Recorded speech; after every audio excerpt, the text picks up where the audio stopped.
MTA International, reaching the corners of the earth.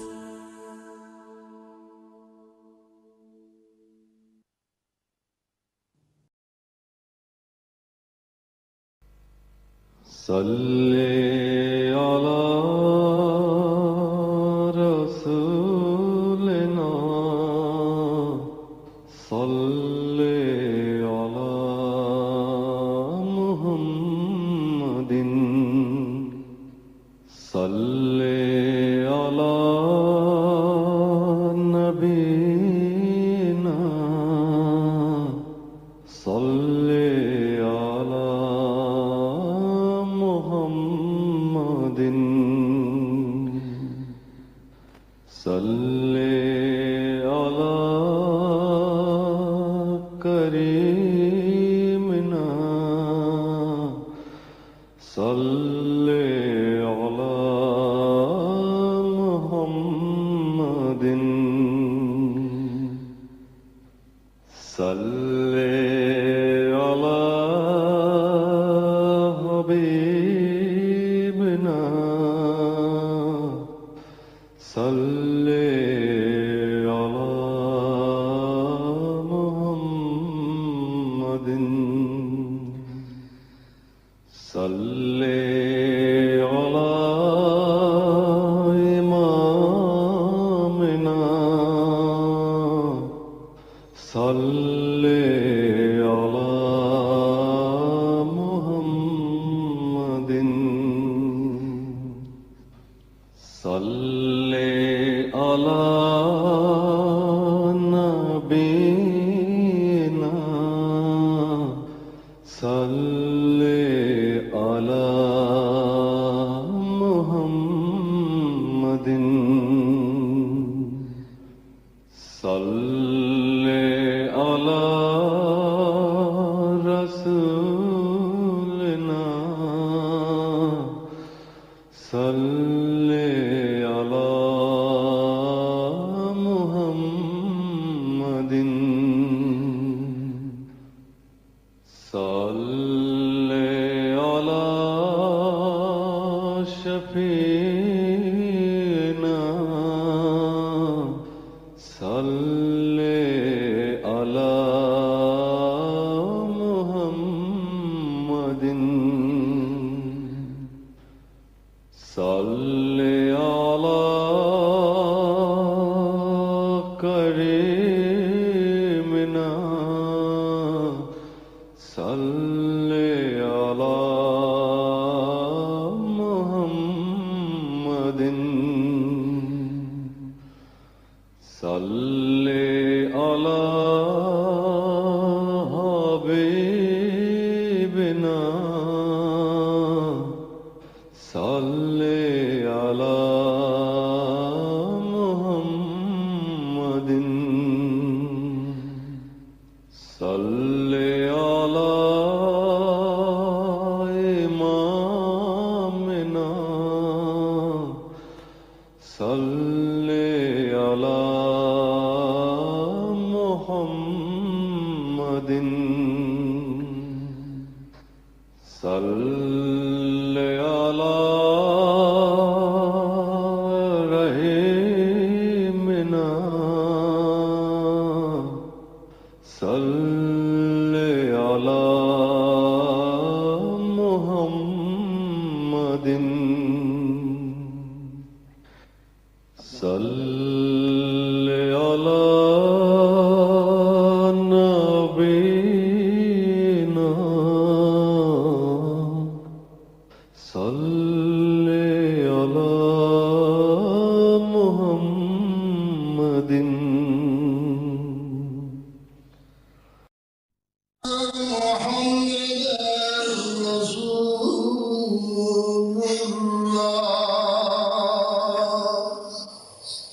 أشهد أن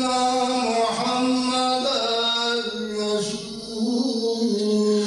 الله حي على الصلاة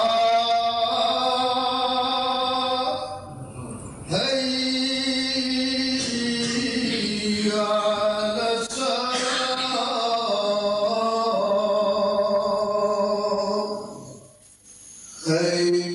على الفلاح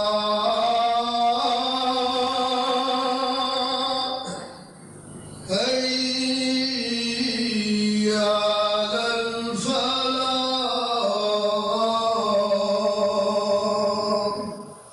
الله أكبر الله أكبر لا إله إلا الله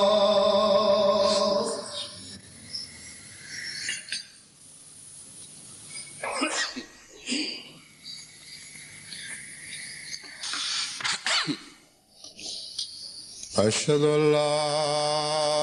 إله إلا الله وحده لا شريك له وأشهد أن محمدا عبده ورسوله أما بعد فأعوذ بالله من الشيطان الرجيم بسم الله الرحمن الرحيم الحمد لله رب العالمين الرحمن الرحيم مالك يوم الدين إياك نعبد وإياك نستعين اهدنا الصراط المستقيم صراط الذين أنعمت عليهم غير المغضوب عليهم ولا الضالين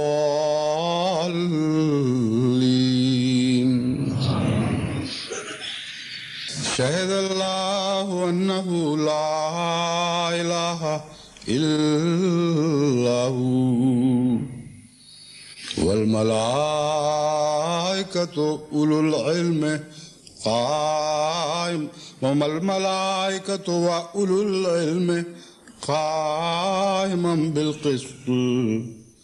لا إله إلا هو العزيز الحكيم وإلهكم إله واحد لا إله إلا هو الرحمن الرحيم. پہلی آیت آل عمران 19 کی ہے. آل عمران سے آیت 19 تھی اور دوسری آیت سورہ بقرہ سے آیت 164. توحید کا جو مضمون میں بیان کر رہا ہوں اس کی طرف آنے سے پہلے چند اجتماعات سے متعلق اس خواہش کا ذکر کرنا چاہتا ہوں کہ ان اجتماعات کا بھی آج کے خطبے میں ذکر کیا جائے اور ان کے نام کوئی پیغام ہو. یہ سلسلہ تو اب انشاءاللہ دراز ہوتا چلا جائے گا اور پھیلتا چلا جائے گا. اب تو شاید ہی کوئی خطبہ ایسا ہو جس میں کسی نہ کسی جگہ جماعت احمدیہ کا اجتماع نہ ہو رہا ہو یا مجالس کا اجتماع نہ ہو رہا ہو. دراصل ہر خطبہ ساری جماعت ہی کے لیے پیغام ہوتا ہے اور وہی پیغام تمام اجتماعات کا پیغام بننا چاہیے. مگر کچھ دوستوں میں یہ تمنا ہوتی ہے کہ ہمارا نام خطبے میں آ جائے, ہماری مجلس کا ذکر آئے. تو دراصل پیغام سے زیادہ اس خواہش کا اظہار ہے کہ ہمارا نام بھی خطبے میں چمکے اور ساری دنیا میں پھیلے. تو چونکہ نیک مقصد کے لیے اجتماعات ہیں اس لیے اس خواہش کی رعایت کر دی جائے تو کوئی مذائقہ نہیں. اس لیے میں آج بھی ان مجالس کا نام آپ کے سامنے رکھتا ہوں. ایک مجلس خدام الاحمدیہ ضلع شیخ پورہ کا خدام الاحمدیہ کا اجتماع آج 27 اگست کو منعقد ہو رہا ہے. دوسرا مجلس خدام الاحمدیہ کیرلا کا جو جنوبی ہندوستان کا ایک بہت اہم صوبہ ہے، اس کا سالانہ اجتماع 29 تا 31 اگست منعقد ہو رہا ہے۔ اس میں خدا کے فضل سے 44 مجالس کے خدام شامل ہو رہے ہیں۔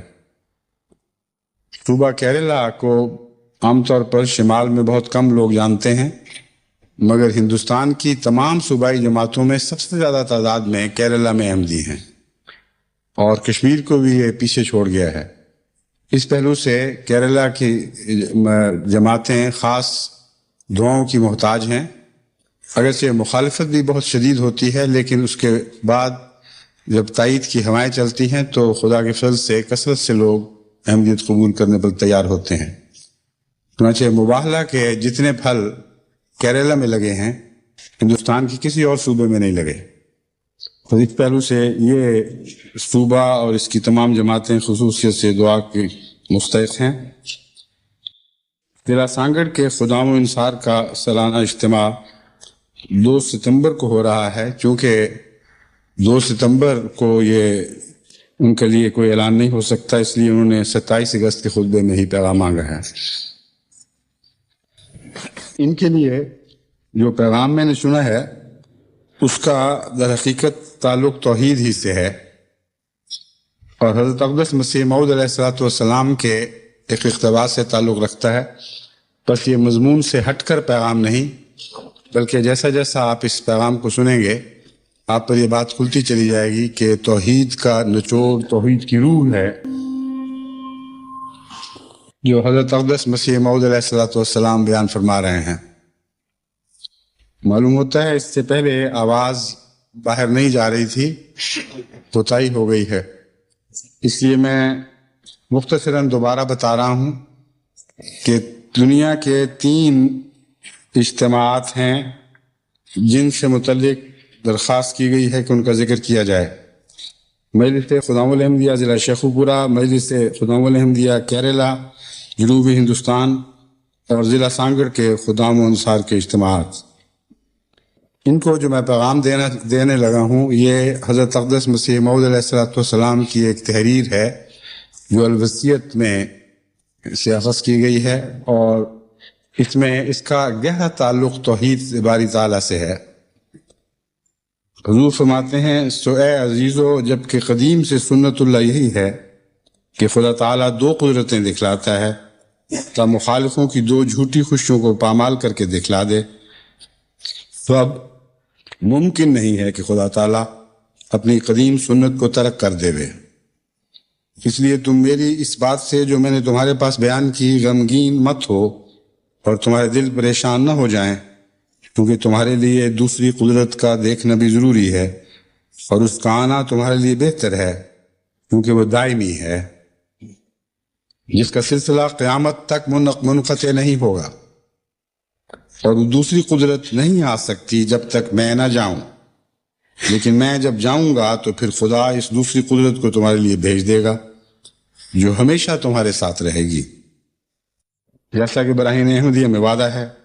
اور وہ میری ذات کی نسبت نہیں بلکہ تمہاری نسبت وعدہ ہے، یعنی وہ جو مسیح موعود علیہ السلام کی جماعت ہے۔ جیسا کہ خدا فرماتا ہے کہ میں اس جماعت کو جو تیرے پیروں ہیں قیامت تک دوسروں پر غلبہ دوں گا۔ وہ ہمارا خدا وعدوں کا سچا اور وفادار اور صادق خدا ہے، وہ سب کچھ تمہیں دکھلائے گا جس کا اس نے وعدہ فرمایا ہے۔ ضرور ہے کہ یہ دنیا قائم رہے جب تک وہ تمام باتیں پوری نہ ہو جائیں جن کی خدا نے خبر دی ہے۔ میں خدا کی طرف سے قدرت کے رنگ میں ظاہر ہوا، اور میں خدا کی ایک مجسم قدرت ہوں، اور میرے بعد اور وجود ہوں گے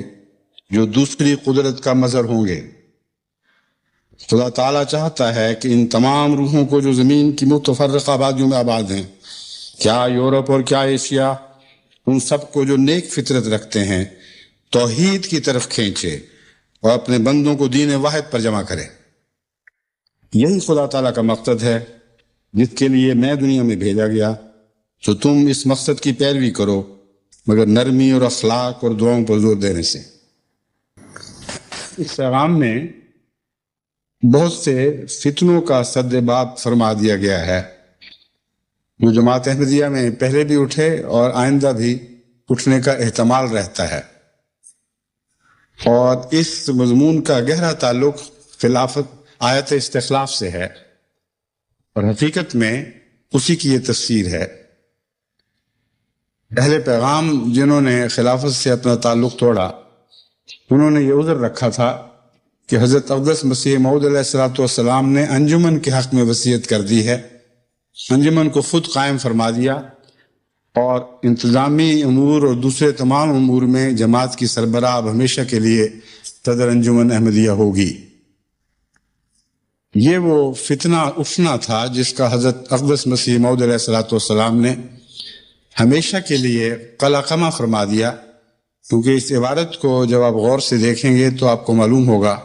کہ اس کے بعد خلافت کے سوا اور کسی انجمن کی کوئی گنجائش باقی نہیں رہتی۔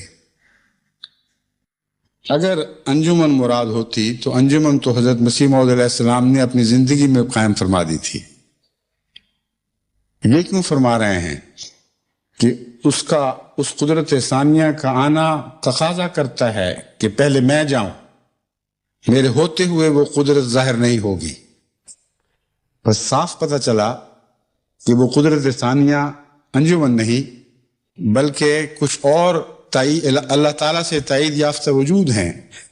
جو حضرت اقدس مسیح موعود علیہ السلام کی قائم مقامی اور غلامی میں کھڑے ہوں گے۔ بس اس کی پہلی تفسیر حضرت خلیفۃ المسیح اول رضی اللہ تعالیٰ عنہ کی ذات میں مجسم ہوئی۔ وہ خلافت اولیٰ وہ خلافت تھی جس کے اوپر ساری جماعت کو باندھ کر اکٹھا کر دیا گیا۔ چنانچہ حضرت خلیفۃ المسیح اول رضی اللہ تعالیٰ عنہ نے ایک موقع پر فرمایا کہ انجمن کو مخاطب کرتے، تمہاری اب کیا حیثیت ہے؟ تم میرے سامنے کوئی باتیں نہ کرو، خدا نے تمہیں باندھ کر میری غلامی میں کھڑا کر لا ڈالا ہے اور ہمیشہ کے لیے میرا مطیع کر دیا ہے۔ بس یہ وہ قدرت ثانیہ تھی جس کا وعدہ دیا جا رہا تھا، جو حضرت مسیح موعود علیہ السلام کے وصال کے بعد آنی تھی، اس سے پہلے نہیں۔ ایک یہ بعض دفعہ ہیلا تراش کیا جاتا رہا ہے کہ قدرت سے مراد تائید الہی ہے جو قیامت تک جماعت کے ساتھ رہے گی، تو اس کا بھی وہی جواب ہے۔ کیا حضرت مسیح موعود علیہ السلام کی زندگی تک تائید الہی نے قادیان میں جھانک کے بھی نہیں دیکھا تھا؟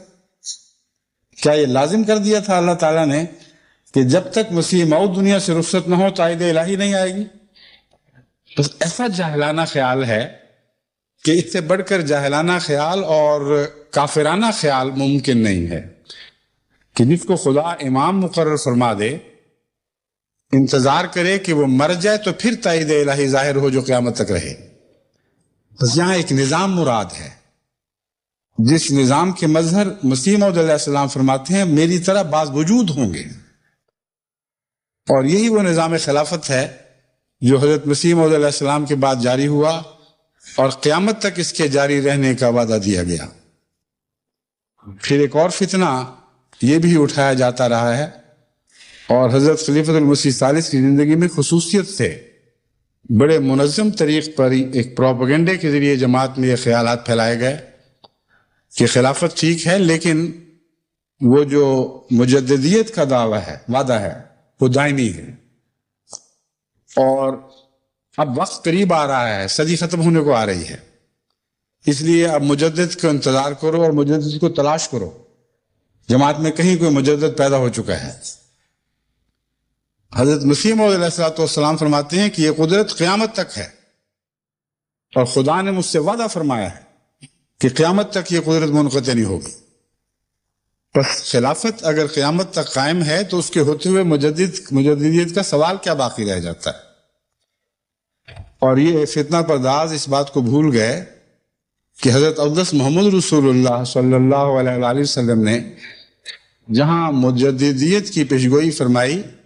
وہاں قیامت تک کا کوئی ذکر نہیں فرمایا، لیکن جہاں مسیح موعود کی پیشگوئی فرمائی وہاں یہ وعدہ فرمایا ثم تکون خلافت علی منہاج النبوہ۔ جو وعدے ہیں دراصل مسیح موعود کے آنے تک کی دیر ہے، جب مسیح موعود آ جائیں گے تو پھر فرمایا ثم تکون خلافت علی منہاج النبوہ،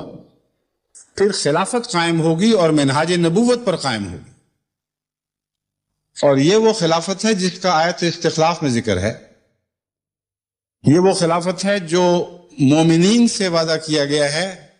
اور یہی مضمون ہے جو حضرت مسیح موعود علیہ السلام یہاں واضح فرما رہے ہیں، جیسا کہ آیت استخلاف میں تھا وعد اللہ الذین آمنوا منکم وعملوا الصالحات لیستخلفنہم فی الارض۔ کیسی باریک عارفانہ نظر سے حضرت اقدس مسیح موعود علیہ السلام قرآن کی آیات پر نظر رکھتے ہیں اور ان کی تفسیر کرتے ہیں، خواہ حوالہ دیں یا نہ دیں، وہ مضمون آپ کی فہرست میں ایسا سرایت فرما چکا ہے کہ جب بھی بات کرتے ہیں قرآن کی بات کرتے ہیں تو دیکھیں فرمایا یہ وعدہ میری نسبت نہیں بلکہ تمہاری نسبت ہے، یہ جماعت احمدیہ سے وعدہ دیا گیا ہے۔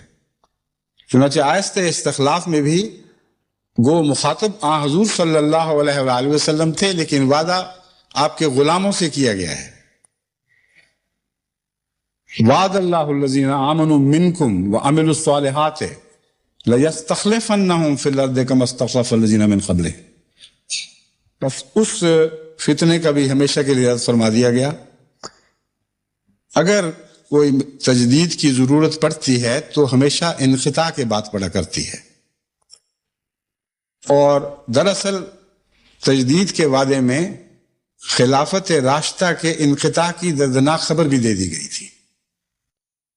اگر خلافت راشدہ جاری رہتی تو کسی اور مجدد کا سوال ہی پیدا نہیں ہوتا تھا، ورنہ ہر صدی کے سر پر خلافت کے ساتھ ایک اور رقیب اٹھ کھڑا ہوتا، اور صدی در صدی امت الہی منشا کے مطابق منقطع ہو جاتی اور کاٹی جاتی اور متفرق ہو کے بکھر جاتی۔ بس کیسی جاہلانہ اسکیم ہے، کیسا جاہلانہ تصور ہے جو یہ لوگ اللہ کی طرف منسوب کرتے رہے، اور طرح طرح کی دل آزاریوں سے حضرت خلیفۃ المسیح ثالث کے دل کو چرکے لگاتے رہے۔ آپ نے بارہا جماعت کو کھلے بندوں سمجھانے کی کوشش کی، لیکن یہ فتنہ اسی طرح مقابل پر سر اونچا کیے رہا، یہاں تک کہ خدا نے اس فتنے کا سر توڑ دیا، اور خدا نے ثابت کر دیا کہ خلیفۃ المسیح ثالث کی تعبیر درست تھی، جو تفسیر آپ نے فرمائی تھی وہی تفسیر سچی تھی، اور پھر خدا کی تائیدی گواہی اور عملی گواہی نے ہمیشہ کے لیے اس فتنے کا سر کچل دیا ہے۔ ان لوگوں کے لیے جن میں ایمان اور شرافت اور تقویٰ ہو، جن کے دل ٹیڑھے ہیں، ان کے لیے تو کوئی وعدہ نہیں ہے، ان کو تو قرآن بھی ہدایت نہیں دے سکتا، کیونکہ جو دل تقویٰ سے آ رہی ہو اس کے لیے کوئی ہدایت نہیں ہے۔ مگر میں جماعت احمدیہ کو مخاطب ہوں جن کے بھاری اکثریت کے متعلق میں جانتا ہوں اور گواہی دیتا ہوں کہ وہ تقویٰ پر قائم ہے، اس لیے کہ خدا کا سلوک ان سے وہ ہے جو متقیوں سے کیا جاتا ہے، اس لیے کہ خدا کی وہ تائیدات ان کو نصیب ہیں جو متقیوں کو نصیب ہوا کرتی ہے۔ دلوں پر تو میری کوئی نظر نہیں، مگر خدا تعالیٰ کی فعلی شہادتیں بتا رہی ہیں کہ وہ متقیوں کی جماعت ہے جس کے ساتھ وہ مسلسل اس قدر کثرت کے ساتھ احسان اور رحمت اور فضلوں کا سلوک فرماتا چلا جا رہا ہے۔ بس وہ متقی جو میرے مخاطب ہیں وہ اس بات کو خوب سمجھ لیں گے کہ در حقیقت حضرت مسیح موعود علیہ السلام کے بعد جس قدرت ثانیہ کو خدا تعالیٰ نے قائم فرمایا وہ قیامت تک کے لیے ہے، اور قیامت تک کے لیے غیر منقطع ہے۔ بس جب وہ قدرت غیر منقطع ہے تو اس کے ہوتے ہوئے کیا ضرورت ہے کہ ایک اور شخص کسی اور شخص کو بطور مجدد کھڑا کیا جائے؟ اور اگر کوئی یہ کہے کہ حضرت صلی اللہ علیہ وآلہ وسلم نے کوئی زمانے کی حد نہیں لگائی، اس لیے قیامت تک کے لیے اس حدیث کا اثر جاری ہے، تو ایسے سوچنے والوں کو غور کرنا چاہیے کہ قیامت تک کے لیے اس وقت کے خلیفہ کو کیوں خدا مجدد نہیں بنا سکتا جو صدی کے سر پر کھڑا ہو اور اس صدی کے غیر معمولی تقاضوں کو پورا کرنے کے لیے کسی تجدید کی ضرورت سمجھے۔ بس اس حدیث نبوی کا آیت استخلاف سے کوئی ٹکراؤ نہیں، بلکہ دراصل آیت استخلاف کے مضمون کو اس طرح بیان فرمایا گیا ہے جس طرح پانی کے بعد تیمم کا ذکر کیا جاتا ہے۔ اگر خلافت قائم نہ رہے تو خدا اس امت کو چھوڑے گا نہیں، اور مسلسل نہیں تو کم سے کم ہر صدی کے سر پر ضرور کوئی ایسا ہدایت یافتہ وجود بھیج دے گا جو اس وقت تک جمع ہوئی گمراہیوں کا ازالہ فرمائے گا، یا ایک سے زائد ایسے وجود بھیج دے گا جو مختلف جگہوں پر تجدید دین کا کام کریں گے۔ جب خلیفہ موجود ہو تو پھر خلافت سے الگ کسی تجدید کی ضرورت نہیں ہے، اور وہ خلافت جس کا مسیح موعود کے ساتھ وعدہ کیا ہے اتنی نمایاں طور پر الہی تائید یافتہ خلافت ہے کہ اس کے ہوتے ہوئے اگر آپ تجدید کا تصور کریں تو یہ ماننا لازم ہوگا کہ یہ خلافت ہلاک ہو چکی ہے، اس میں کوئی تقویٰ کی روح باقی نہیں رہی۔ ایسی صورت میں پھر الگ مجدد اگر کھڑا کیا جاتا ہے تو یہ پھر اللہ کا کام ہے، اور اللہ کے کام جب ظاہر ہوتے ہیں تو خود اپنا ثبوت اپنی ذات میں رکھتے ہیں، کسی بحث کے محتاج نہیں ہیں، مگر خدا کے کام خدا کے وعدوں کے خلاف نہیں ہوا کرتے۔ حضرت مسیح موعود علیہ السلام فرماتے ہیں ہمارا خدا وعدوں کا سچا اور وفادار اور صادق خدا ہے، وہ سب کچھ تمہیں دکھلائے گا جس کا اس نے وعدہ فرمایا ہے۔ ضرور ہے کہ یہ دنیا قائم رہے جب تک وہ تمام باتیں پوری نہ ہو جائیں جن کی خدا نے خبر دی ہے۔ میں خدا کی طرف سے قدرت کے رنگ میں ظاہر ہوا، اور میں خدا کی ایک مجسم قدرت ہوں، اور میرے بعد بعض اور وجود ہوں گے جو دوسری قدرت کا مظہر ہوں گے۔ پھر فرمایا تمہاری نسبت وعدہ ہے جیسا کہ خدا فرماتا ہے کہ میں اس جماعت کو جو تیرے پیروں ہیں قیامت تک دوسروں پر غلبہ دوں گا۔ پھر فرمایا اس کا آنا تمہارے لیے بہتر ہے کیونکہ وہ دائمی ہے، اس کا آنا تمہارے لیے بہتر ہے کیونکہ وہ دائمی ہے جس کا سلسلہ قیامت تک منقطع نہیں ہوگا۔ بس اگر خدا سچا ہے اور لازماً خدا سے بڑھ کر کوئی سچا نہیں،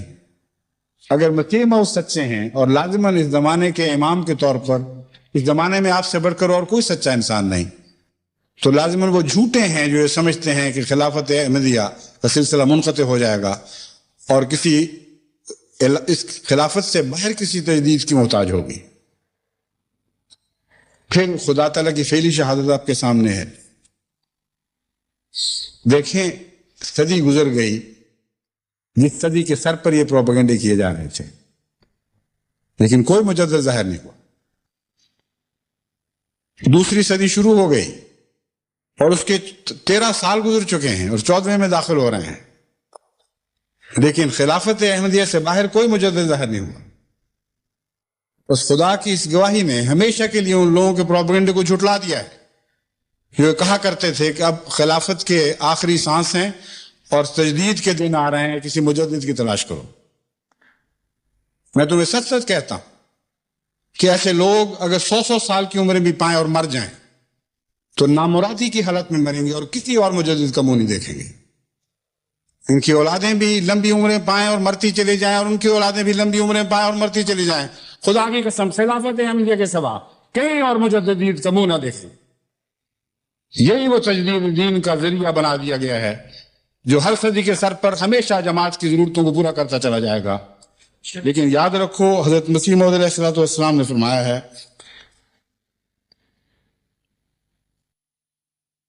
کہ تمہارے ساتھ رہنے کے لیے یہ دوسری قدرت دکھلائی جائے گی۔ میں الفاظ پڑھ کے سناتا ہوں۔ دوسری قدرت تمہارے لیے بھیج دے گا جو ہمیشہ تمہارے ساتھ رہے گی۔ ان کے ساتھ رہے گی جو اس کے ساتھ رہیں گے، ان کے ساتھ نہیں رہے گی جو اس کے ساتھ نہیں رہیں گے۔ بس قیامت تک کے لیے خلافت سے اپنا دامن اس مضبوطی سے باندھ لیں کہ جیسے عروہ وثقی پر ہاتھ پڑ گیا ہو جس کا ٹوٹنا مقدر نہیں ہے، ہو نہیں سکتا۔ بس آپ اگر خلافت کے ساتھ رہیں گے تو خلافت لازماً آپ کے ساتھ رہے گی، اور یہی دونوں کا ساتھ ہے جو توحید پر منتج ہوگا۔ اسی کے نتیجے میں تمام دنیا کی قوموں کو امت واحدہ بنایا جائے گا، اور ایک خدا اور ایک رسول اور ایک دین اور اسی کتابیں تمام وہ خدمت کرنے والے ہوں گے جو اسی سلسلے میں منسلک ہوں گے جس کا آغاز حضرت محمد رسول اللہ صلی اللہ علیہ وآلہ وسلم کے ذریعے ہوا۔ چنانچہ حضرت مسیح موعود علیہ السلام نے، جیسا کہ آیت استخلاف نے بالآخر توحید کے مضمون پر بات ختم کی تھی، اس قدرت ثانیہ کے مضمون کو بھی توحید پر ختم فرمایا خدا تعالیٰ چاہتا ہے کہ ان تمام روحوں کو زمین کی متفرق آبادیوں میں آباد ہیں، کیا یورپ اور کیا ایشیا، ان سب کو جو نیک فطرت رکھتے ہیں توحید کی طرف کھینچے۔ اور وہ جو پہلے قدرت ثانیہ کا بیان ہے اس کو کس طرح توحید کے مضمون سے جوڑ دیا اور توحید پر اس مضمون کو ختم فرما دیا۔ توحید کی طرف کھینچے اور اپنے بندوں کو دین واحد پر جمع کرے، یہی خدا تعالیٰ کا مقصد ہے جس کے لیے میں دنیا میں بھیجا گیا ہوں، تو تم اس مقصد کی پیروی کرو، مگر نرمی اور اخلاق اور دعاؤں پر زور دینے کے ساتھ۔ بس یہی میرا پیغام ہے ان تمام مجالس کو بھی جو آج اجتماع میں دینی مقاصد کے لیے جمع ہو رہی ہیں، اور ان ساری دنیا کی جماعتوں کو بھی جو قیامت تک ہمیشہ دینی مقاصد کے لیے جمع ہوتی رہیں گی۔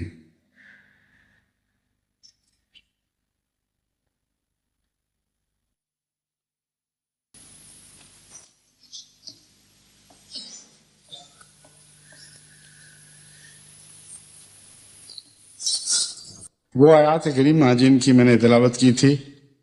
ان میں سے ایک آیت وہ ہے جو گزشتہ خطبے میں بھی میں نے تلاوت کر دی تھی، اور اس کا ایک حصہ کچھ بیان کرنا باقی تھا۔ وہ یہ ہے کہ اس آیت کریمہ میں اللہ تعالیٰ فرماتا ہے خدا تعالیٰ یعنی اللہ گواہی دیتا ہے کہ اس کے سوا اور کوئی معبود نہیں، اور یہ گواہی وہ کامل طور پر انصاف پر قائم ہوتے ہوئے دیتا ہے، اور اس کی ذیل میں ملائکہ بھی اور اہل علم بھی اسی طرح یہ گواہی دیتے۔ آخر پر نتیجہ یہ نکالا گیا کہ لا الہ الا هو العزیز الحکیم، کوئی معبود نہیں ہے خدا کے سوا، وہ عزیز بھی ہے اور حکیم بھی ہے۔ دراصل یہ تین چشمے ہیں جو توحید سے پھوٹ رہے ہیں جن کا یہاں بیان ہے۔ پہلا چشمہ عدل ہے،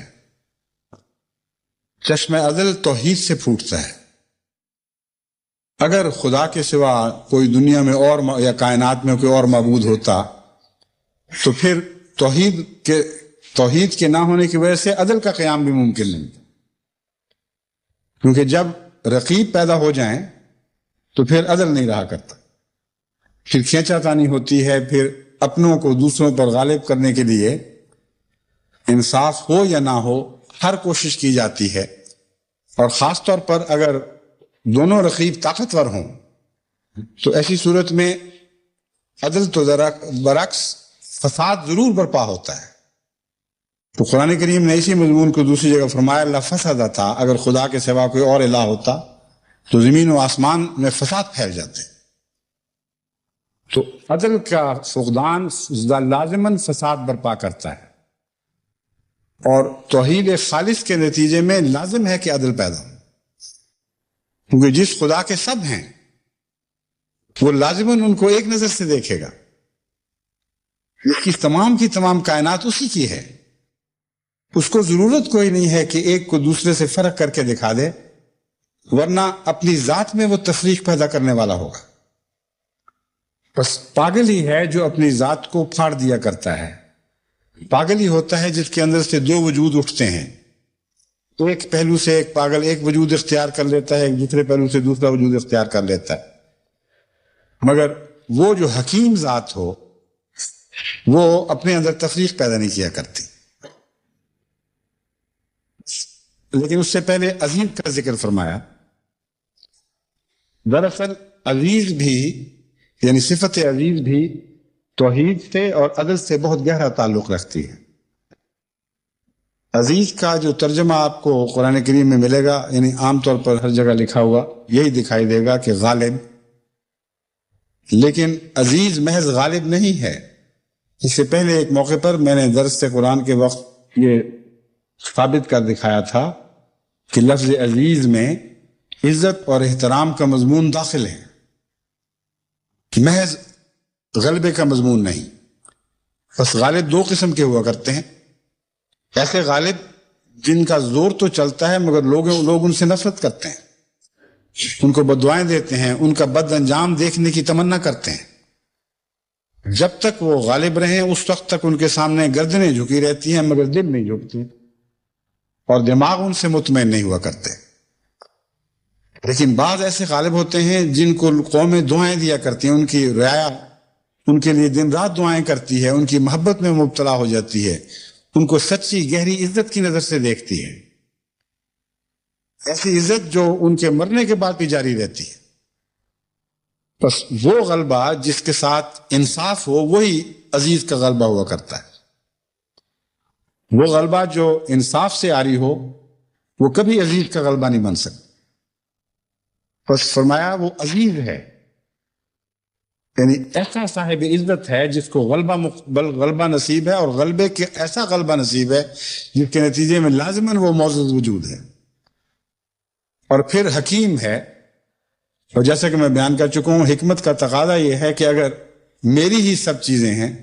تو میں ایک کا دوسرے سے فرق کر کے نہ دکھا دوں۔ یہی وہ مضمون ہے جس کو قرآن کریم انبیاء کی صورت میں بھی جاری کر کے دکھاتا ہے، لا نفرق بین احد من رسلہ۔ یہ آواز تو مومنوں کی ہے مگر مومنوں کے منہ سے یہ دعا نکالی گئی ہے، اس میں یہ ہے لا نفرق بین احد من رسلہ، مگر مراد خدا تعالیٰ ہے کہ چونکہ خدا تفریق نہیں کرتا اس لیے ہم بھی تفریق نہیں کریں گے۔ اور دوسری جگہ اللہ تعالیٰ نے اپنی طرف منسوب کر کے بھی یہی مضمون بیان فرمایا کہ خدا تعالیٰ انبیاء کے درمیان کوئی تفریق نہیں کرتا۔ یہ تفریق ان معنوں میں نہیں ہے کہ بعض کو زیادہ پیار نہیں کرتا، بلکہ تفریق ان معنوں میں ہے کہ جہاں تک عدل کا تقاضا ہے تمام انبیاء برابر کا مرتبہ رکھتے ہیں، اور عدل کے تقاضوں کے لحاظ سے ان سے بین ہی وہی سلوک کیا جائے گا جو اس سے پہلے یا کسی اور جگہ دوسرے انبیاء سے کیا جاتا ہے۔ بس جب قیام عدل توحید سے قائم ہو جائے تو اگلا سوال یہ اٹھتا ہے کہ کیا عدل پر ہی بنا ہوگی یا عدل کے قیام کے بعد کوئی اگلی منزل بھی ہے؟ تو وہ آیت جو میں نے سورہ البقرہ سے پڑھ کر سنائی ہے اس میں اللہ تعالیٰ اس مضمون کو یوں بیان فرماتا ہے، وَإِلَٰهُكُمْ إِلَٰهٌ وَاحِدٌ، دیکھو تمہارا خدا ایک ہی خدا ہے اور کوئی معبود نہیں۔ لا الہ الا هو الرحمن الرحیم، پہلے فرمایا تھا لا الہ الا هو العزیز الحکیم، اب فرمایا لا الہ الا هو الرحمن الرحیم، کے سوا اور کوئی معبود نہیں ہے، اور وہ رحمان ہے اور رحیم ہے۔ یہاں عدل سے بالا مضمون شروع ہو گیا ہے، محض تم سے عدل نہیں کرے گا بلکہ تمہارے لیے غیر معمولی رحمت کا تمہارے ساتھ غیر معمولی رحمت کا سلوک فرمائے گا۔ اور یہ مضمون بھی دراصل توحید کے ساتھ ایک گہرا تعلق رکھنے والا مضمون ہے۔ ایک وجود جس نے کسی ایک وجود کو اپنا بنا لیا ہو، جس کا سہارا کسی ایک وجود کے سوا کوئی نہ رہا ہو، ایسے وجود پر جس وجود کو سہارا بنایا جاتا ہے وہ ضرور رحم کرتا ہے۔ وہ شخص جو سب دنیا سے تعلق کاٹ کر آپ کی چوکھٹ پہ آ پڑتا ہے، ایک طبی بات ہے کہ اس کے لیے دل میں رحم جوش مارے۔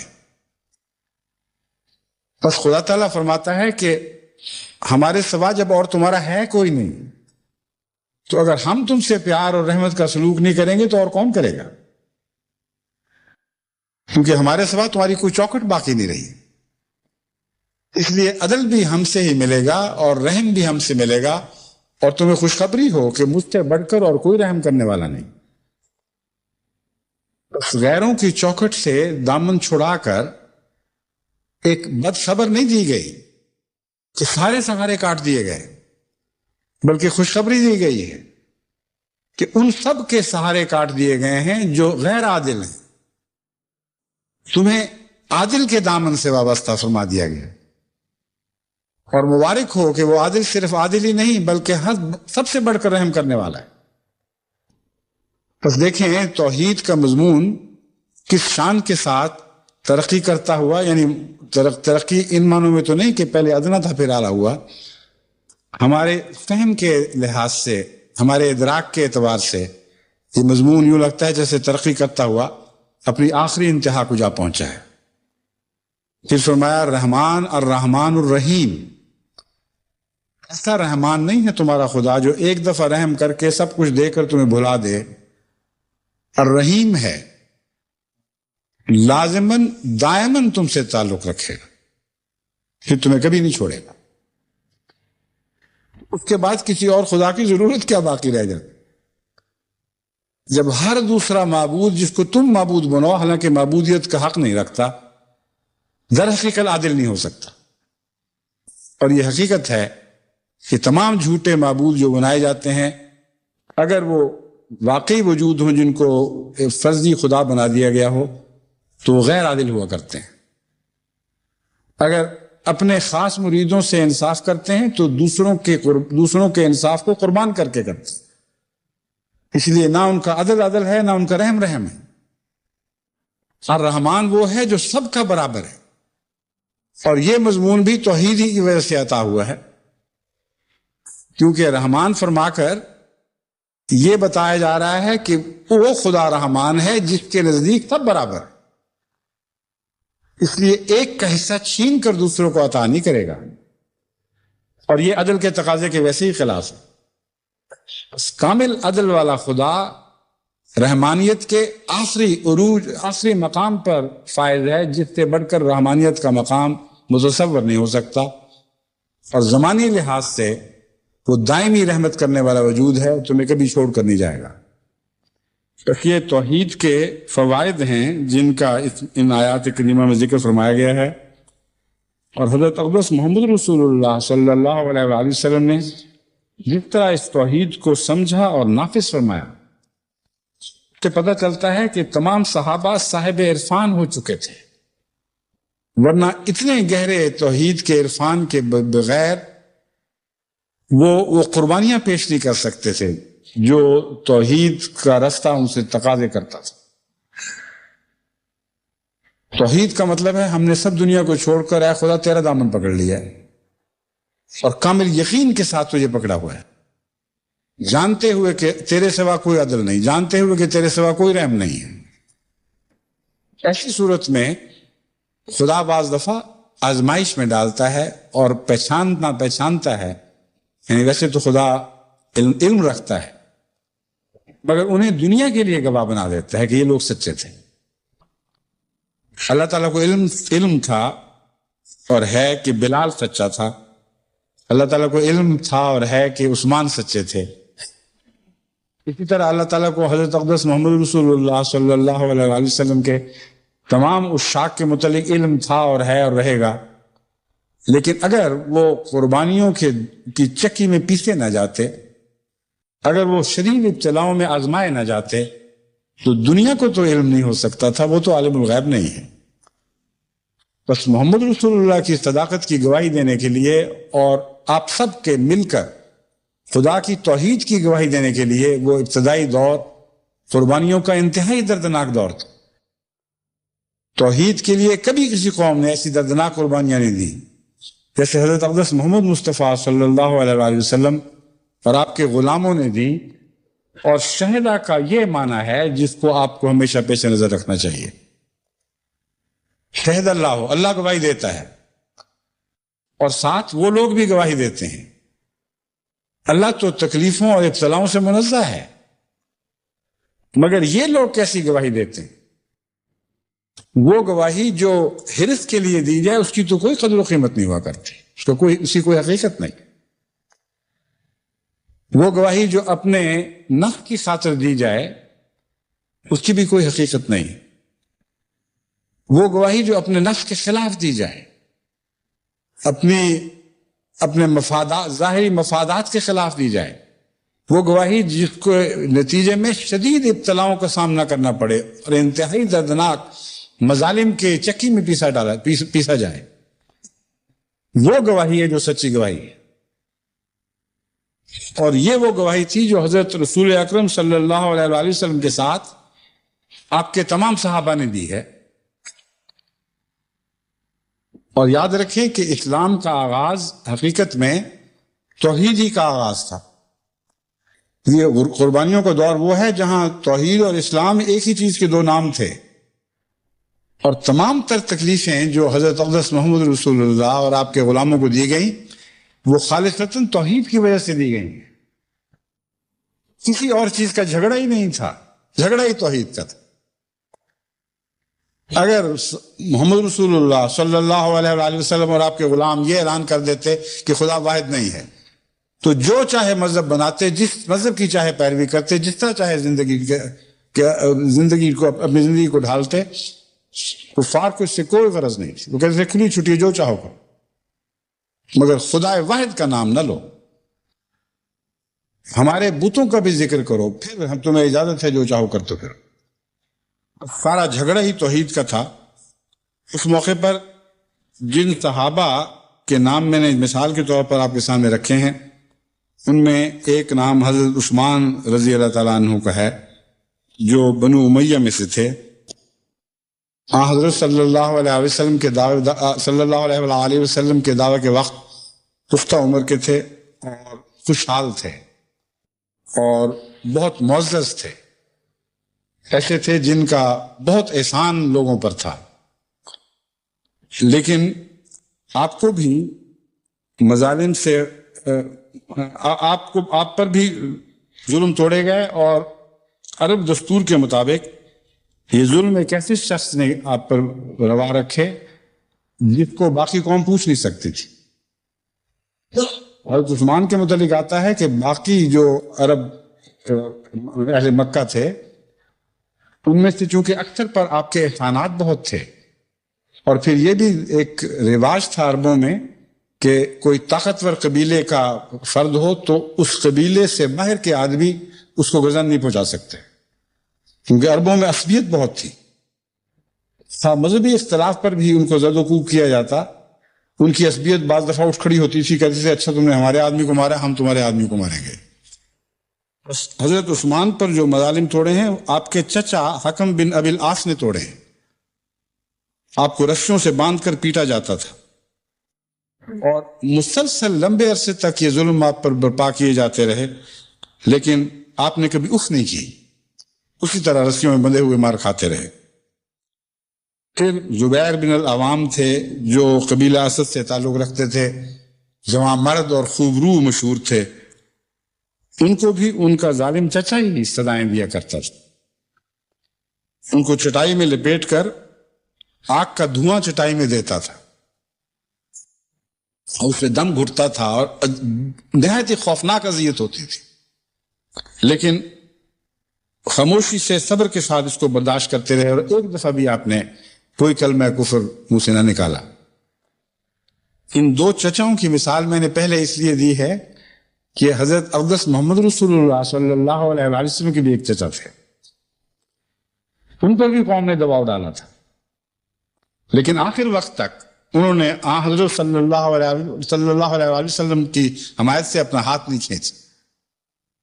جب کھینچنے کے لیے آمادہ ہوئے تھے تو حضرت اقدس محمد رسول اللہ صلی اللہ علیہ وآلہ وسلم کے جواب کی شوکت سے ایسا متاثر ہوئے کہ انہوں نے کہا کہ اے میرے بھتیجے، جو چاہے کرتا پھر، میں ہمیشہ تیرے ساتھ رہوں گا. بس اس وجہ سے میں امید رکھتا ہوں کہ اللہ تعالیٰ حضرت ابو طالب سے رحم کا سلوک فرمائے اور ان کو بھی اپنی رحمتوں سے خالی نہیں رکھے. دوسرے بھی تو چچا تھے جیسا کہ میں نے بیان کیا ہے. دیکھیں کیسے ظالم لوگ تھے اور کس طرح توحید سے دامن چھڑانے کے لیے کیسی تکلیفیں ایجاد کرتے اور ان میں لطف محسوس کیا کرتے تھے. حضرت زبیر کے متعلق آتا ہے کہ جب وہ دھوئیں دے دے کر سمجھتا تھا کہ اب اس کا دم گھٹنے والا ہے، اب باز آ چکا ہوگا، تو وہ جھانک کر دیکھتا تھا اور پوچھتا تھا کہ کیا حال ہے. وہ کہا کرتے تھے صداقت کو پہچان کر پھر اس سے انکار نہیں ہو سکتا. اس کے سوا اور کوئی جواب نہیں تھا. سعید بن زید جو حضرت عمر کے بہنوئی تھے، بنو عدی سے تھے اور اپنے حلقے میں معزز تھے، وہاں بھی عرب دستور کے مطابق غیر کو ضرورت نہیں تھی کہ ان کو تکلیف پہنچاتا. لیکن حضرت عمر خود اپنے بہنوئی کو بعض دفعہ اس طرح مارا کرتے تھے کہ لٹا کر چھاتی پر سوار ہو جاتے تھے، اور بعض دفعہ کبھی بہن نے چھڑانے کی کوشش کی تو وہ زخمی بھی ہو گئی، لیکن مسلسل اس اذیت کے باوجود انہوں نے ایک دفعہ بھی کلمہ کفر نہیں منہ سے نکالا اور توحید ہی کا ہمیشہ اقرار کرتے رہے۔ حضرت عبداللہ بن مسعود، اس کے نام سے کون واقف نہیں ہوگا، آپ قبیلہ حذیل میں سے تھے۔ انہیں قریش نے ایک دفعہ سینہ کعبہ میں اتنا مارا کہ وہ ہلکان ہو کر اس طرح گر پڑے گویا مردہ ہو چکے ہوں، لیکن اللہ تعالیٰ نے چونکہ آپ سے بہت کام لینے تھے اس لیے انہیں لمبی زندگی عطا فرمائی،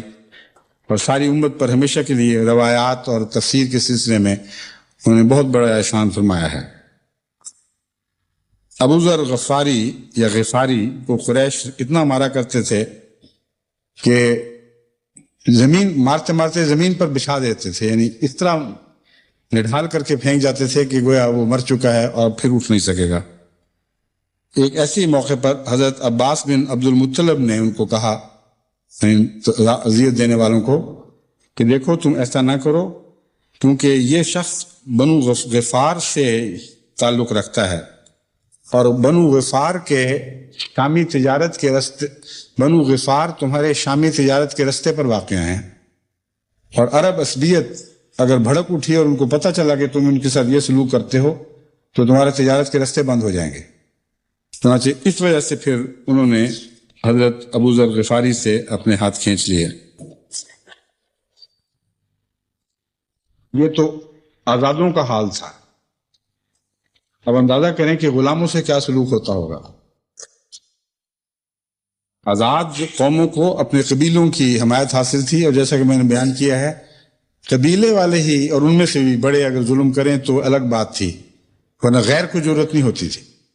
وہ غلام تو ہر کس و ناقص کی ملکیت بن جایا کرتا تھا، جس طرح گلیوں کے کتے ہوتے ہیں، بعض دفعہ عرب اس سے بھی بدتر غلاموں سے سلوک کیا کرتے تھے۔ ان میں صرف بلال بن رواح ہیں، امیہ بن خلف کے ایک حبشی غلام تھے۔ امیہ ان کو دوپہر کے وقت جبکہ آسمان سے آگ برس رہی ہوتی تھی، مکے کے پتھریلے علاقوں میں جب میدان بھٹی کی طرح تپنے لگتے تھے، اس وقت باہر لے جاتا، پیٹ سے تمیز اتار دیتا تھا اور لٹا کر گرم پتھر آپ کی چھاتی پر رکھ دیا کرتا تھا، اور کہتا تھا لات اور عزا کی پرستش کرو اور محمد سے علیحدہ ہو جاؤ، ورنہ اسی طرح عذاب دے دے کر مار دوں گا۔ بلال اس اذیت کی انتہا کے وقت اور تو کچھ نہیں کہہ سکتے تھے، مگر مسلسل آہد کی آواز اٹھتی رہتی تھی۔ بسا اوقات آپ بے ہوش ہو جاتے تھے، مگر بے ہوشی کے وقت بھی آخری آواز آپ کے منہ سے آہد کی اٹھ رہی ہوتی تھی۔ ایک موقع پر حضرت ابو بکر رضی اللہ تعالیٰ عنہ نے جب اس زور و ستم کو دیکھا تو بہت بڑی قیمت دے کر بلال کو آزاد کروا لیا۔ جہاں تک امیہ کا تعلق ہے، جب وہ عہد کی آواز سنتا تھا تو اس کی آتش غضب اور بھڑک اٹھتی تھی، اور بعض دفعہ ان کے گلے میں رسا ڈال کر گلی کے آوارہ لڑکوں کو کہتا تھا کہ انہیں پتھریلی گلیوں میں گھسیٹتے پھرو جس طرح کتے کو گھسیٹا جاتا، اور اس طرح حضرت بلال ان گلیوں میں گھسیٹے جاتے تھے، اور مسلسل ایک ہی آواز تھی جو آپ کے منہ سے زبان سے اٹھتی تھی، احد احد احد۔ اور پتہ روایت والے بیان کرتے ہیں کہ یہی آواز دیتے دیتے آپ بے ہوش ہو جائے کرتے تھے۔ ابو فکیہ بن صفوان بن امیہ کے غلام تھے۔ یہ صفوان بن امیہ نے بھی یہی طریق سیکھ لیا تھا، گرم زمین پر ان کو لٹا دیتا تھا اور سینے پر بھاری پتھر رکھ دیا کرتا تھا، یہاں تک کہ ان کی زبان باہر نکل جاتی تھی اس بوجھ سے اور تکلیف سے، لیکن کبھی ایک دفعہ بھی کلمہ کفر ان کے منہ سے نہیں نکلا۔ عامر بن فہیرہ بھی ایک غلام تھے، انہیں بھی اسلام کی وجہ سے سخت تکلیف دی جاتی تھی، حضرت ابو بکر نے خرید کر اپنے پاس بکریاں چرانے پر نوکر رکھ لیا۔ لبیبہ بنو عدی کی لونڈی تھی۔ اسلام لینے سے پہلے حضرت عمر ان کو اتنا مارا کرتے تھے کہ مارتے مارتے خود تھک جایا کرتے تھے، پھر کچھ دیر آرام کے لیے بیٹھ جاتے تھے، پھر اٹھ کر اس کو مارا کرتے تھے۔ تو یہ کہا کرتی تھی کہ عمر، اگر تم نے اسلام قبول نہ کیا تو خدا اس ظلم کو کبھی بے انتقام نہیں چھوڑے۔ اس میں بہت بڑا ایک راز ہے اس بات میں، جس سے جماعت کو فائدہ اٹھانا چاہیے۔ انتقام کے جذبے کی انتہا کے وقت، جبکہ سب سے زیادہ انتقام کا جذبہ کڑوا ہو چکا ہوتا ہے، اس وقت بھی وہ لونڈی یہ جانتی تھی کہ اسلام بہرحال بہتر ہے۔ اگر میں خدا سے یہ دعا کروں کہ اس کو ضرور ذلیل اور رسوا کرے تو خدا ایسا ہی کرے، مگر میری تمنا یہ ہے کہ اسلام قبول کر لے اور اس کے سارے گناہ بخشے جائیں۔ تو یہ کہا کرتی تھی کہ اگر تم نے اسلام قبول نہ کیا تو ایسا ہو۔ اور میں سمجھتا ہوں کہ اس مظلوم لونڈی کی دعا تھی جو اس دردناک حالت میں حضرت عمر کے حق میں نکلی ہے، جس وجہ سے خدا تعالیٰ نے آپ کا انتخاب فرمایا ہے، ابو جہل کا انتخاب نہیں فرمایا۔ حضرت صلی اللہ علیہ وآلہ وسلم نے جب دو بڑوں میں سے ایک مانگا تو یہ دیا گیا۔ اس میں میرا یہ ذوقی نقطہ ہے کہ اس لونڈی کی دعا کا اعجاز بھی شامل ہے۔ یہ آپ کی شفیع بن گئی، بس خدا تعالیٰ نے اس کو چن لیا اور اس کو چھوڑ دیا جس کے لیے کسی نے دعا نہیں کی تھی۔ زنیرہ بنو مخزوم کی لونڈی تھی۔ ابو جہل نے اسے اس بے دردی سے پیٹا کہ اس کی آنکھیں جاتی رہیں، ہمیشہ کے لیے اندھی ہو گئی۔ اور ابو جہل تن کے ساتھ اشارہ کرتے ہوئے کہا کرتا تھا، دیکھو جی، اسلام سچا ہوتا تو کیا اسے مل جاتا اور میں محروم رہ جاتا؟ حضرت صہیب بن سنان رومی ہر چند کے غلام نہ تھے، یعنی اب وہ غلام ہیں جو پہلے غلام ہوا کرتے تھے اور پھر آزاد ہو گئے، ان میں سے چند کا تذکرہ ہے۔ اور تھے بھی نسبتاً خوشحال، لیکن قریش ان کو اتنا پیٹا کرتے تھے کہ حواس مختل ہو جایا کرتے تھے اور گھبرا کر وہ بہکی بہکی باتیں کرنے لگتے تھے۔ یہ وہی شعیب ہیں جن کو حضرت عمر نے زخمی ہونے کے بعد اپنے پیچھے اپنے زخمی ہونے کی حالت میں امام الصلاۃ مقرر فرمایا تھا۔ کہاں وہ مقام اور کہاں یہ مقام دیکھیں، اللہ تعالیٰ کی شان دیکھیں، اور کہاں وہ بلال جو گلیوں میں گھسیٹا جاتا تھا، جس کو ہر کس و ناقص، ہر گندا لونڈا گلی کا رسیوں کے ساتھ پتھری زمینوں پہ گھسیٹتے ہوئے مذاق بھی اڑاتا ہوگا، کہہ کے لگاتا ہوگا، اور اس دردناک عذاب پر وہ ان گلیوں میں ایک تماشا بنا لیا گیا ہوگا۔ ایک ایسا وقت آیا کہ جب حضرت عمر حضرت بلال کو دیکھتے تھے تو سیدنا بلال کر کے اٹھ کھڑے ہوتے تھے کہ دیکھے دیکھو ہمارا آقا بلال آ گیا ہے۔ بس دیکھو غلاموں کو توحید نے کیسی عزت بخشی تھی، کیسی عظمت عطا کی تھی۔ اور مکے میں داخل ہوتے ہوئے ایک اس غلام کا جھنڈا بھی تھا جس کے متعلق حضرت محمد رسول اللہ نے اعلان فرمایا تھا کہ اے اہل مکہ، اگر تم بلال کی پناہ میں آ جاؤ، اس کے جھنڈے کے نیچے آ جاؤ تو تمہیں معاف کر دیا جائے۔ بس خدا واحد ان لوگوں کو کبھی بے اجر نہیں چھوڑتا جو اس کی خاطر دکھ اٹھاتے ہیں اور تکلیفیں سہتے اور عذابوں میں مبتلا کیے جاتے ہیں۔ لوگ ان کو بھول جاتے ہیں مگر خدا ان کو ہمیشہ یاد رکھتا ہے اور عزت پر عزت دیتا چلا جاتا ہے۔ کباب بن الارت بھی ایک غلام، اب غلام نہیں رہے تھے مگر اپنا کام کرنے سے پہلے یہ لوہار ہوا کرتے تھے، آپ ایک غلام ہی تھے۔ چونکہ یہ لوہار تھے، بھٹی دہکایا کرتے تھے جس میں پھر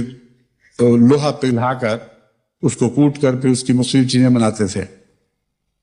تو کفار مکہ کو یہ بہت اچھا اپنی طرف سے موقع ہاتھ آ گیا۔ بعض دفعہ ان کی بھٹی سے کوئلے نکال کر ان کو ان کوئلوں پر لٹا دیا جاتا تھا اور ایک شخص ان کی چھاتی پر بیٹھ جاتا تھا تاکہ ہل بھی نہ سکے۔ اس حالت میں ان سے کہا جاتا تھا کہ اب بولو خدا واحد ہے کہ نہیں، اور ان کی طرف سے کبھی ایک دفعہ بھی کلمہ شرک منہ سے نہیں نکلا۔ اسی حالت میں اپنے ہی چھالوں اور اپنے ہی خون سے وہ کولے ٹھنڈے ہو جایا کرتے تھے، جو اتنے گرم تھے کہ لوہے کو پگھلا دیا کرتے تھے۔ بعد کے زمانے میں بعض دفعہ وہ اپنا کرتا قمیض اٹھا کر دکھایا کرتے تھے، یہ دیکھو جتنا برس کے داغ ہوں اس طرح وہ کوئلوں کو بجھا کر وہ ساری وہ پیٹھ یوں لگتا تھا جس سے برس کا شکار ہو گئی ہو، اس پہ وہ سفید داغ پڑ چکے تھے۔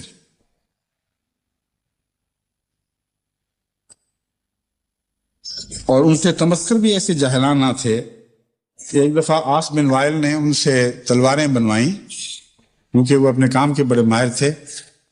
جب اس نے اچھی تلواریں بنا کر پیش کی تو کہا کہ ان کا کوئی دام تمہیں آج میں نہیں دیتا، کیونکہ تم تو اس بات کے قائل ہو کہ قیامت کے دن تب سودے ہو جائیں گے جو اس دنیا میں کمی رہ جائے گی اس دنیا میں پوری کر دی جائے گی، تو میں تو بہرحال جنت میں جاؤں گا، تو تم جنت میں آ کر تو اس دن قیامت کے بعد جب جنت میں ہوں گا وہاں سے مجھ سے پیسے وصول کر لینا۔ اس کو کیا پتا تھا کہ وہ جہنم میں ہوگا، اور حضرت بلال تو جہنم میں جھانک کے بھی نہیں دیکھیں گے، نہ حضرت خباب۔ لیکن اللہ تعالیٰ کی شان ہے، اس نے یہ سارے سودے جہنت یا جہنم بھیجنے سے پہلے ہی طے فرما دیے ہیں، یعنی یہ فرما کر کہ حساب کتاب پہلے ہوگا، وہاں تمام قرضے چکائے جائیں گے، یہ سب کچھ ہو جائے گا، پھر جنت والے جنت کی طرف لے جائے جائیں گے اور جہنم والے جہنم میں دھکیلے جائیں گے۔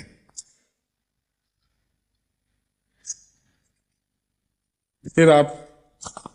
حضرت عمار کے والد یاسر اور ان کی والدہ سمیہ کو یاد کریں، جو بنو مخزوم سے تعلق رکھتے تھے۔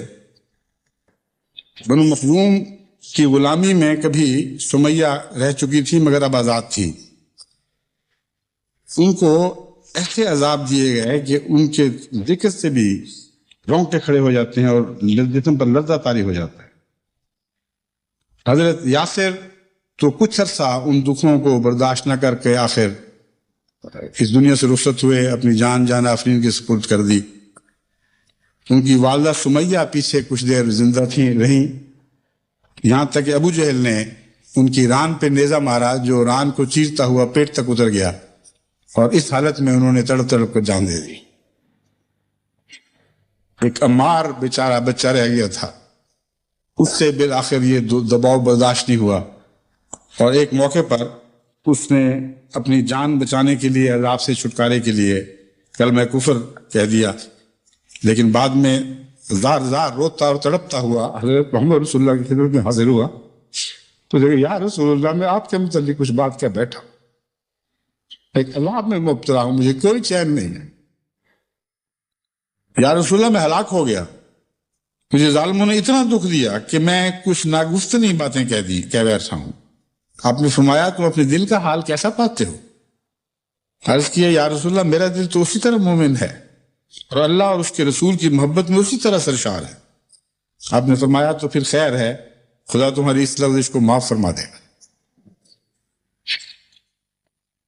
یہ تو آپ کے غلاموں کا حال تھا جن کی آپ نے تربیت دی تھی، مگر ساری قوم جو ان غلاموں کی طرح ہی ذلت کا، رسوائی اور نکبت کا شکار ہو چکی تھی۔ بڑے بڑے سردار تھے جن کی سرداریاں جاتی نہیں، بڑے بڑے صاحب شوکت اور ہیبت انسان تھے جن سے ادنا ذلیل انسانوں کی طرح سلوک کیے گئے، یہاں تک کہ ان کی ہمتیں جواب دے گئیں۔ سوال یہ ہے کہ حضرت اقدس محمد رسول اللہ صلی اللہ علیہ وآلہ وسلم کا ان باتوں میں کیا حال ہوتا ہوگا؟ میں تو اپنی کیفیت کو دیکھ کر کچھ اندازے کرتا ہوں۔ دنیا بھر میں کسی جگہ بھی کسی احمدی پر ظلم ہو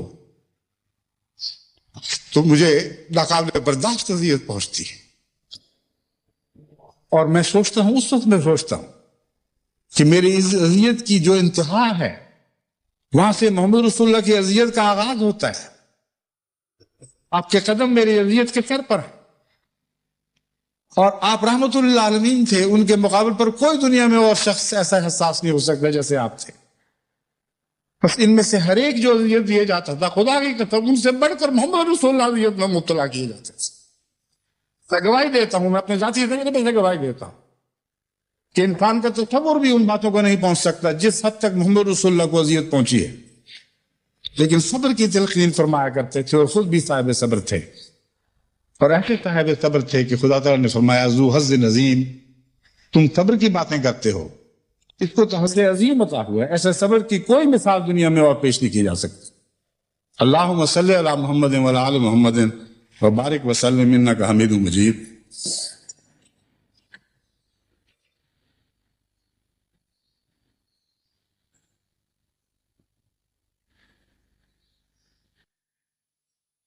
الحمد لله نحمده ونستعينه ونستغفره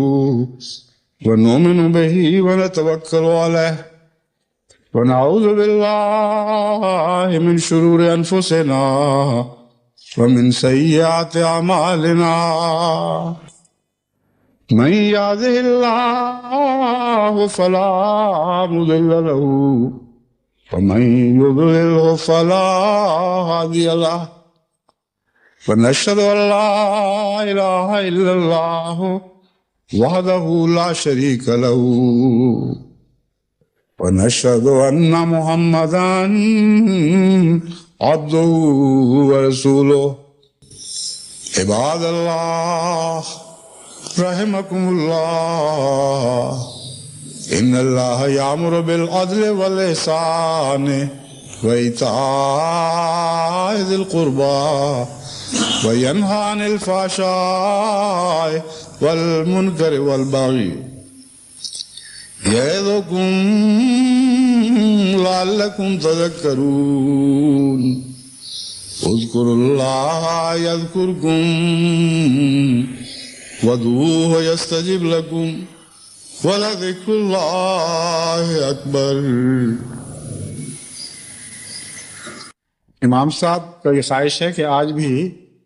نماز جمعہ کے ساتھ نماز عصر جمع کرا دی جائے. کہتے ہیں ابھی تک باہر سے آنے والے دوستوں کا مسجد میں ہجوم